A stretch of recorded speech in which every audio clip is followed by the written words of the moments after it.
Всем привет и добро пожаловать в наш 5-й день переразгрузки. У нас, как видите, был дождик, и там сейчас все мокренько, поэтому я на прогулку пойду в дождевом костюме, или одела куртку, и в таких вот у меня такие вот сапожки есть желтенькие. Так что будем такие все классненькие и красивенькие. Сегодня я обязательно вам покажу, вы все спрашиваете, как выглядит фенхель, как он растет, потом какими специями, значит, я увлекаюсь и какие я дополняю в наши все рецепты. Я вам тоже покажу. Они у нас тоже все растут в саду.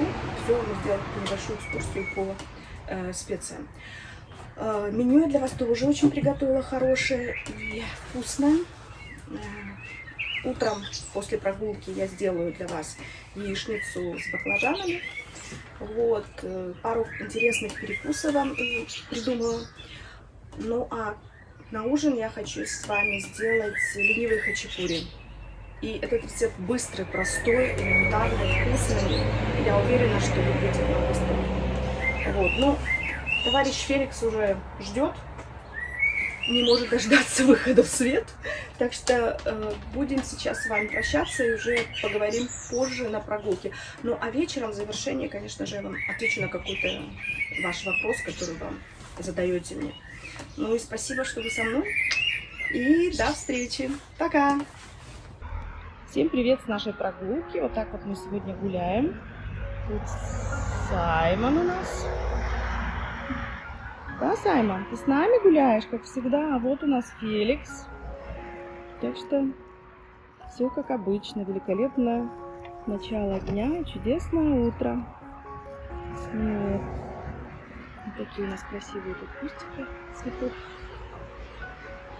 Ну что, сейчас погуляем и будем с вами завтрак делать. На связи. Сегодня на завтрак у нас будет яичница. Я порезала половину баклажана небольшого, одну среднюю луковицу, 4 зубчика чеснока туда же добавила, помидоры в собственном соку.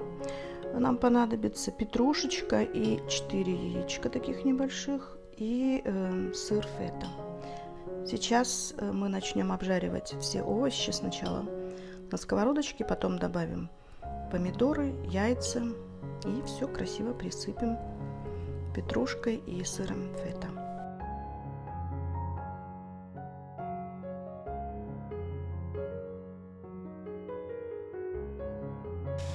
И яйца. Хорошо их распределить. Теперь посыпаем нашу яичницу сыром фета.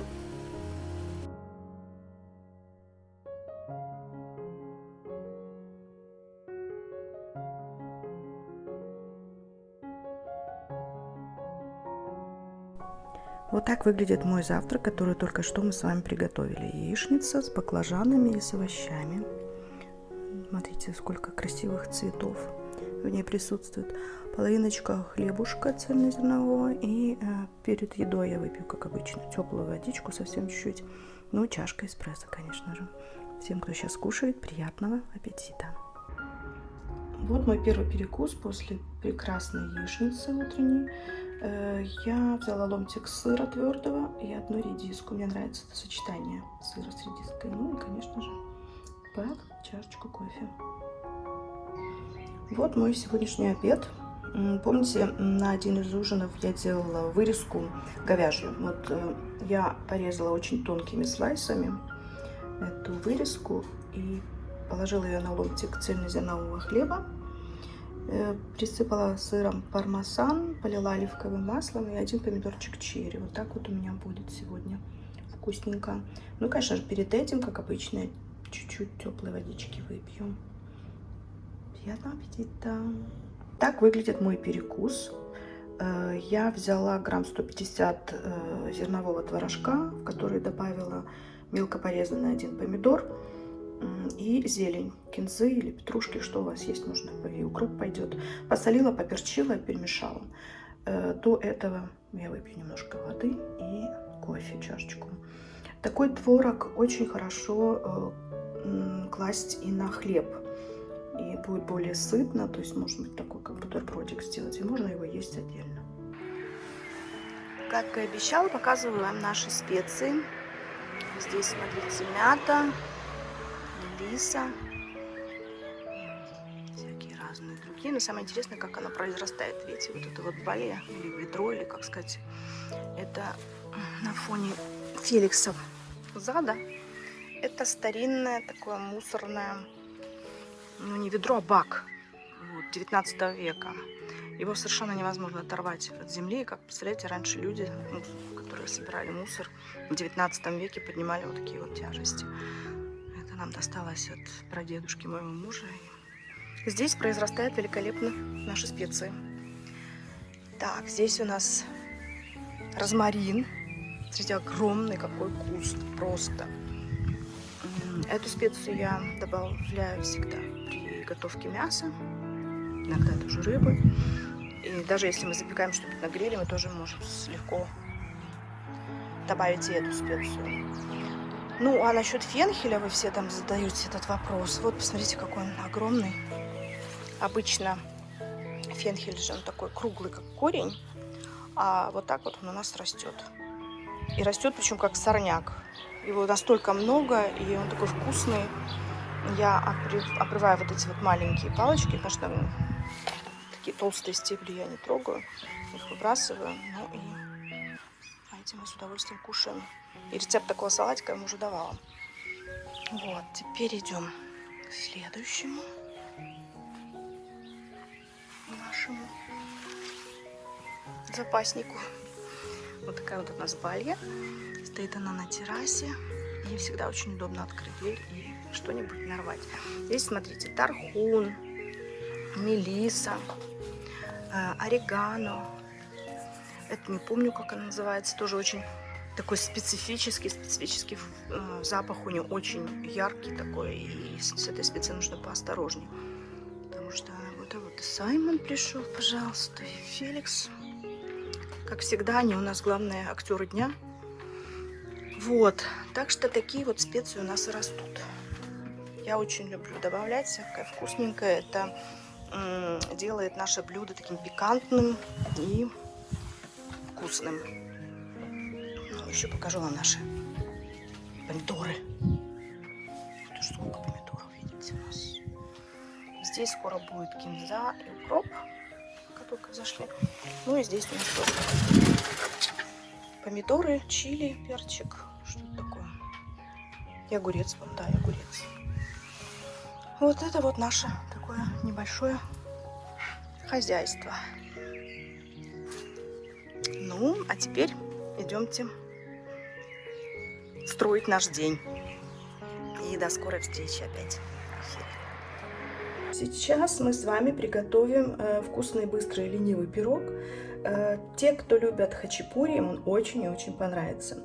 У нас ингредиенты для начинки и для заливки. Что нам понадобится? 3 яйца для заливки, стакан натурального йогурта или кефир можете взять, 2 столовые ложки сметаны. Это мы сейчас все с вами взобьем. И для начинки мы возьмем зеленый лучок. Здесь у меня 3 перышка, 200 грамм сыра, 200 грамм творожка, 1 яйцо, тоже в начинку пойдет, и 2 ложки с горкой петрушки. Ну и, конечно же, для теста, вместо теста мы будем использовать с вами вот такие вот тортилlas. Это цельнозерновые лепешки. И теперь наш пирог отправляем в духовку на 180 градусов. Вот так вот. Вот такой красивый пирожок у нас получился. На ужин я буду кушать кусочек пирога, который я назвала ленивый хачапури, котлетку, немножко огурчика и черри-помидорчик. Рецепт пирога я сейчас вам покажу. Наш 5-й день переразгрузки подходит к концу. Сегодня мы с вами погуляли, показала я вам свои разные специи в огороде, да, фенхель, все как обещала сделала. Мы с вами приготовили легкие блюда, спекли ленивые хачапури. Ну и как я вам и обещала, сегодня я вам обязательно отвечу на один из вопросов, который наиболее часто повторяется. И этот вопрос звучит так. Можно ли есть после 6? Мои хорошие, кушать после 6 можно.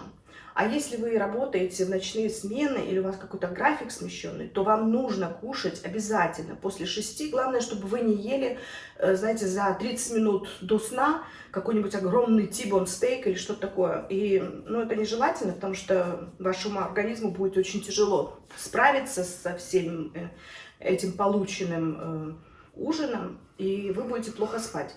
Еще обязательно предпочтение отдайте белковым ужином.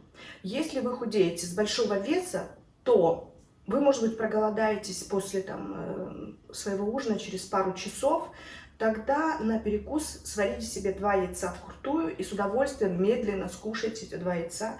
Вы получите чувство насыщения очень быстро и на долгое длительное время. Что хочу посоветовать. Ни в коем случае не ешьте после 6 часов никаких фруктов. И это не из-за того, что вы поправитесь, а из-за того, что фрукты содержат фруктозу, а это тот же самый сахар. Если сахар попадает к нам в организм, инсулин сразу же подскакивает, и у вас на короткое время получается такое, знаете, как бы возбуждение. Вы, если после того, как скушали эти фрукты, пойдете спать, вы можете упустить вот этот самый момент засыпания, а это очень важно поймать его. Почему? Потому что, как я сказала, вы будете бодры и не сможете уснуть, и потом у вас будет такой рваный, плохой сон. Только из-за этого. Так что кушайте на здоровье после 6 часов, но опять же не нужно есть что-то очень такое сытное и перед самым отходу ко сну. На сегодня давайте будем прощаться. Я для вас сейчас уже придумала вкусненькое меню на завтра. Обязательно пойдем погуляем. И пишите свои вопросы, задавайте их в комментариях.